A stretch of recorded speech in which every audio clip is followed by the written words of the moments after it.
Giro drástico en las expectativas de los mercados. En los últimos días la expectativa ya no es que vamos a una inflación cada vez más alta, sino que la inflación se va a ir moderando durante los próximos meses. ¿Y por qué razón esperan ahora los mercados que la inflación se vaya a ir moderando en los próximos meses? Porque temen que la recesión está aquí.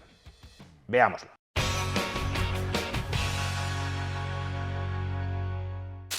Pocos días después de que los banqueros centrales de todo el mundo anunciaran que la inflación ha llegado para quedarse, que estamos en una nueva situación donde la inflación no va a volver a los niveles a los que nos tenía habituados entre el año 2010 y el año 2021, pocos días después de todas estas palabras que recogimos y que comentamos en un vídeo anterior, los mercados han empezado a girar. Durante los últimos días se ha producido en los mercados un cambio muy fuerte en las expectativas de inflación. De estar esperando una inflación muy alta y creciente, ahora mismo, en materia de expectativas, estamos más bien ante una etapa, veremos cuánto dura, de desinflación. Es decir, los mercados están esperando que la inflación empiece a moderarse y que incluso algunos precios puedan comenzar a caer. Por ejemplo, en este gráfico podéis observar cuál es la expectativa de inflación de los 5 años posteriores a los próximos 5 años, es decir, para el periodo 2027-2032. Y como observamos, la expectativa de inflación para el periodo 2027-2032 llegó a estar en un promedio anual del 2,67%, casi 2,7%, y ahora mismo ha caído hasta prácticamente el 2%, el cual, como bien sabemos, es el objetivo de inflación de la Reserva Federal en el medio plazo. Por consiguiente, las expectativas de inflación se han vuelto a anclar y justamente por eso también los tipos de interés esperados en el medio plazo, en los próximos 10 años, también han empezado a caer. Si las expectativas de inflación se están anclando, si ya no se espera inflación de manera persistente durante los próximos años, especialmente pasado este año y el año que viene, pues entonces los tipos de interés ya no será necesario que estén tan altos como inicialmente se esperaba. Y por eso el tipo de interés de la deuda pública estadounidense a 10 años ha caído de manera significativa. Llegó a estar casi en el 3,5% y ahora está en el 2,8%. También en este lado del Atlántico hemos observado en los últimos días cómo el Euribor a 12 meses, el tipo de interés de referencia para muchas hipotecas a tipo variable, ha empezado a bajar. Llegó a superar el 1,1% y actualmente ya ronda el 0,8%. ¿Por qué? Pues porque ya no se espera que el Banco Central Europeo suba los tipos de interés tan rápido y tan agresivamente como nos había dicho, o como había sugerido más bien que iba a hacer hace apenas un mes. Ahora mismo, como se teme que la inflación ya no va a ser tan alta como se esperaba inicialmente, la expectativa es más bien que el Banco Central Europeo sí suba tipos de interés porque están al 0%, pero lo haga a un ritmo más pausado y no con tanta intensidad. ¿Y por qué las expectativas de inflación se están moderando, están retrocediendo? Pues porque el precio de muchas materias primas en los mercados internacionales se está empezando a hundir. En este gráfico podéis observar la evolución del índice CRB, que es un índice que recoge, que sintetiza la evolución de los precios de las principales materias primas que usamos en nuestras sociedades, en nuestras economías, y como podemos ver, este índice está cayendo a plomo. Hace un mes llegó a tener un valor de 330. Y ahora mismo está en 280. Pero si en lugar de fijarnos en un índice global de materias primas, prestamos atención a los precios individuales de ciertas materias primas, veremos cómo esta misma tendencia se reproduce. Por ejemplo, precio del petróleo. El precio del petróleo llegó a caer ayer por debajo de los $100 y en estos momentos apenas está superando los $100. Lo mismo ocurre con el precio del gas natural. Fijaos bien en el gráfico la muy notable caída desde máximos que ha experimentado el precio del gas natural. O fijémonos en los precios del trigo. Los precios del trigo, los futuros del trigo, están ahora mismo por debajo que antes de la invasión de Ucrania por parte de Rusia. ¿Y por qué los precios de las principales materias primas globales están empezando a retroceder? ¿Porque su oferta se ha multiplicado de súbito y por tanto más oferta, menos precio? No. Si los precios de las principales materias primas están empezando a retroceder y ese menor precio se está trasladando a las expectativas de inflación, es porque cada vez más los mercados anticipan una recesión. Cada vez más los mercados temen que la economía estadounidense va a caer en recesión. Como ya explicamos en un vídeo anterior, iba a ser muy complicado, prácticamente imposible, que la economía estadounidense pudiese resolver el actual estallido inflacionista sin atravesar por una recesión. Pues bien, esto es ahora mismo lo que están esperando, en lo que están confiando los mercados.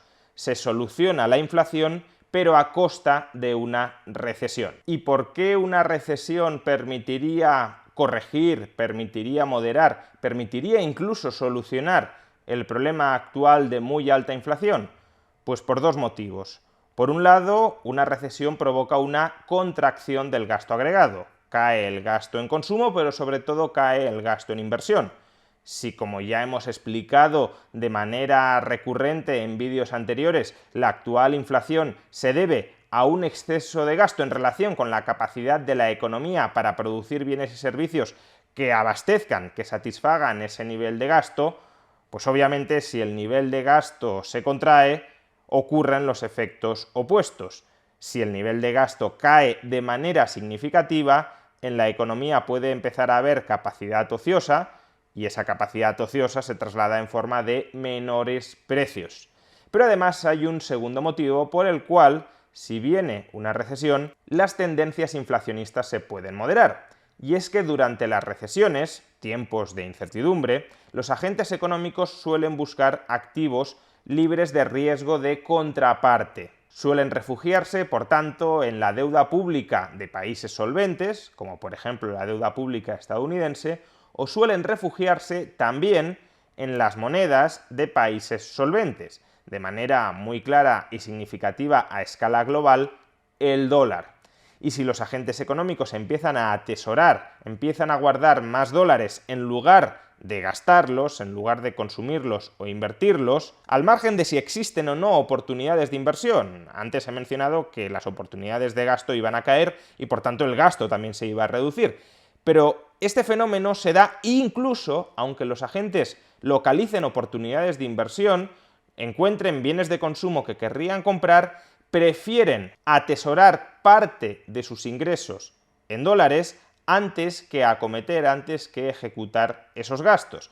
Por tanto, más demanda de dinero, más atesoramiento de dinero, significa más valor del dinero y por tanto menor inflación. La inflación al final no es más que una pérdida del valor del dinero en relación al resto de bienes. Y en este caso estamos diciendo que si hay más demanda de dinero, el valor del dinero aumentará con respecto al resto de bienes. De hecho, a este respecto, fijémonos en la evolución que ha seguido el índice del dólar estadounidense, que es un índice que mide la cotización del dólar frente a una canasta, frente a una cesta de muy diversas divisas. Y lo que estamos viendo es que el dólar estadounidense no ha dejado de fortalecerse en los últimos meses.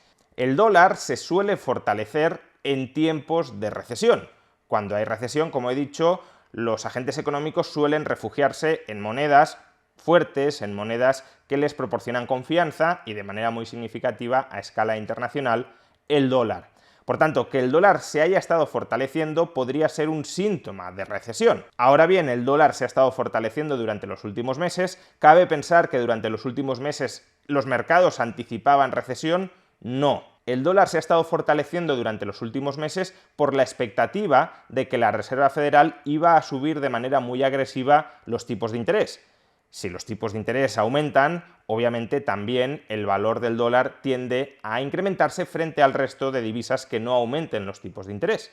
Pero recordemos que ahora mismo la expectativa es que la Reserva Federal va a dejar de subir tipos de interés o no los va a subir de manera tan agresiva como se esperaba semanas atrás. Por tanto, si este índice únicamente se moviera por expectativas de tipos de interés, lo que tendríamos que estar viendo ahora mismo es una caída del dólar frente al resto de divisas, pero no ocurre así. a pesar de que las expectativas de tipos de interés han cambiado, el índice sigue aumentando, el dólar se sigue fortaleciendo frente al resto de divisas. ¿Y por qué? Ahora sí, por la expectativa de recesión. En definitiva, durante los últimos días, cada vez más operadores de mercado están anticipando una recesión en la economía estadounidense que también podría trasladarse a muchas otras economías occidentales, y esperan que esa recesión cure gran parte de los actuales males inflacionistas, lo que llevaría a los bancos centrales a moderar su senda de subidas de tipos de interés.